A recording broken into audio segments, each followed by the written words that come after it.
Throughout the years of history, a lot of advanced technology has seen the day. To be honest, we've come a long way since we first arrived on Earth. Let's take, for example, our method of transportation.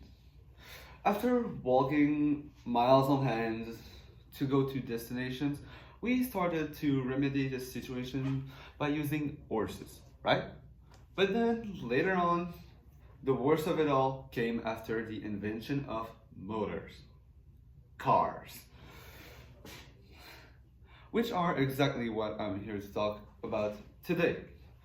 Those unholy objects have various flaws that make them as bad as they can get, such as their design made to quote unquote save time, the fact that they are way too dangerous at night, and they rely on the driver's conduct, and of course it is not ecological. Let's first talk about how they're supposed to save time but are terribly bad at it.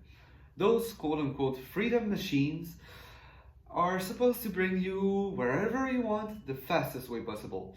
But just yesterday, I couldn't even get to college on time because of the traffic.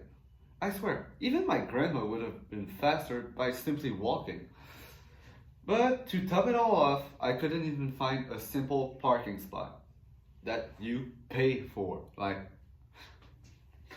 Which means that not only did I lose time, but also money.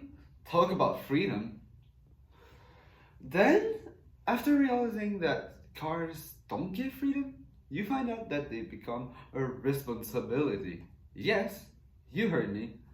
Having a permit means friends that ask you for a lift and rides with you and lift and rides with you, basically meaning that you have your life and other riders too in your own hands. Let me tell you that riding at night with a Vegas style light show in your eyes is super stressful. Not only that, but it is also dangerous for the people outside of the car. Just in 2021, there was over 1,700 fatalities in Canada due to cars. But then, after realizing that the domain of the that in the domain of the road, the worst of it all are the drivers themselves. What do I mean by that?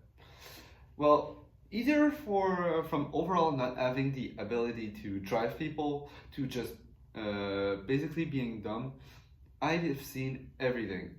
Just the other day, I was talking with one of my friends, and one of them declared that it was totally fine to go 10 miles per hour over the limit.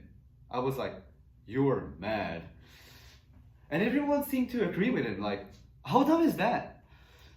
If there are rules that were made to be followed. Well, it turns out that the same guy got a ticket for speeding. Talk about karma. And finally, there's the ecological impact. Let me ask you this. Do you really think it is worth it to destroy every future generation just to have a 10-minute shorter ride every morning to work? Of course not. Well, why does everyone seem to disagree with that? And worse than that, sometimes in the big cities, you can see the apparition of smog. So people seem to not even care about their own health. In the end, I think it's obvious that we need to put the brakes on the old car idea and start walking towards options such as public transports, because destroying ourselves with blocking ourselves from our own freedom, health, and well-being clearly isn't the right track. Bikes, metro, buses, and your own legs have a lot more potential than you might think. And who knows, maybe one day convenience won't have to come with compromises. Thank you for listening.